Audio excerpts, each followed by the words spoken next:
Nellore rural నియోజకవర్గం కనుపర్తిపాడు దళితవాడ ప్రజలందరికీ మనస్ఫూర్తిగా నేను క్షమాపణలు చెప్తూ ఉన్నా.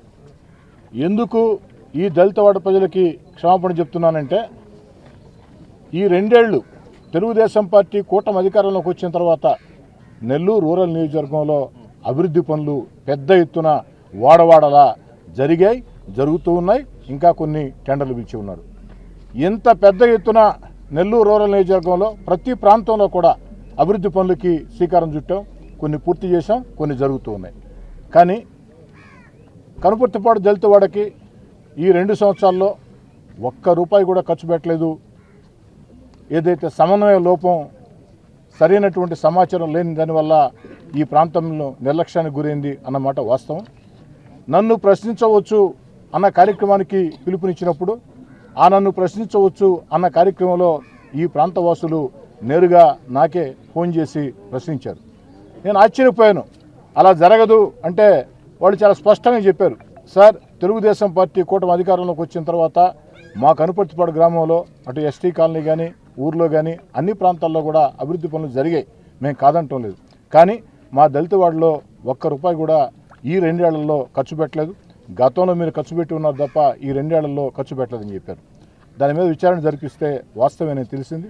అందుకే ఆ రోజే అటు నేను కానీ నా తమ్ముడు కోటమిరెడ్డి గిరి కానీ మనస్ఫూర్తిగా కనుపర్తిపాడు దళితవాడ ప్రజలకి క్షమాపణలు చెప్పి, కేవలం క్షమాపణలు చెప్పి చేతులు దులుపుకున్నాం అనే పద్ధతి కాకుండా అక్షరాల ₹74 లక్షల, సుమారు ₹74 లక్షల ఈ ప్రాంతంలో అభివృద్ధి కార్యక్రమాలకి ఈరోజు మనం శంకుస్థాపనలు చేసుకున్నాం. ఈ చేసుకున్నటువంటి అభివృద్ధి పనులన్నీ కూడా ఖచ్చితంగా 60 రోజుల్లో పూర్తి చేసి ప్రజలకి అంకితం చేస్తామని చెప్పని కూడా అధికారుల ఏదైతే హామీ మేరకి మాట ఇస్తూ ఉన్నా. ఈరోజు నేను ఇంతమంది ముందు మాట్లాడుతున్నానంటే పవన్ కళ్యాణ్ గారు ఇచ్చిన గుర్తింపు, నేనున్నానన్న భరోసా. అదే తరహాలో లోకేష్ గారి ఆదేశాల మేరకు రూరల్ నియోజకవర్గంలో 100 మంది మహిళలను తీర్చిదిద్ది వాళ్ళకు రాజకీయ బాధ్యతలు అప్పచెప్తానని చెప్పిన శ్రీధరన్న గారికి మా మహిళలందరి తరఫున అభినందనలు తెలుపుతున్నాను. రూరల్ కూటమి ప్రభుత్వం వచ్చినప్పటి నుంచి రూరల్లో ఎన్నో అభివృద్ధి కార్యక్రమాలు చేపట్టారు. అందులో ప్రతి కార్యక్రమం నన్ను భాగస్వామ్యం చేస్తున్నందుకు అన్నకు అభినందనలు తెలుపుతున్నాను. నేను రూరల్ ప్రజలు ఎంత నమ్మకంతో కోటమిరెడ్డి అన్నకు ఓటేశారో అంతకు రెట్టింపు బాధ్యతతో రూరల్ని అభివృద్ధి చేసి ప్రజలు ఆశీస్సులు అన్న పొందుతున్నారు.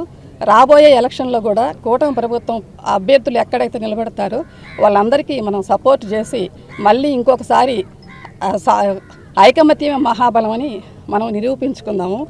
ఇటువంటి కార్యక్రమాలు రాష్ట్రంలో ఇంత పెద్ద ఎత్తున ఏ నియోజకవర్గంలో కూడా జరగలేదు అని తెలియజేసుకోవడానికి నెల్లూరు రూరల్ వీర మహిళగా ఎంతో గర్వపడుతున్నాను. నెల్లూరు రూరల్కి సంబంధించి ఈరోజు జరుగుతున్నటువంటి అభివృద్ధి ప్రస్థానం భాగంగా ఈరోజు ఇక్కడ ఈ కార్యక్రమంలో జనసేన వీర మహిళలుగా మమ్మల్ని భాగస్వాములు చేయడం మన రూరల్ ఎమ్మెల్యే గారు మహిళలకు ఇస్తున్నటువంటి గౌరవంగా భావిస్తూ కూటమి ప్రభుత్వంలో భాగంగా మహిళలకి సముచిత స్థానాన్ని కల్పిస్తున్నందుకు నెల్లూరు రూరల్ నియోజకవర్గ మహిళలందరి తరపున మీకు ధన్యవాదాలు తెలియజేసుకుంటున్నాను సార్.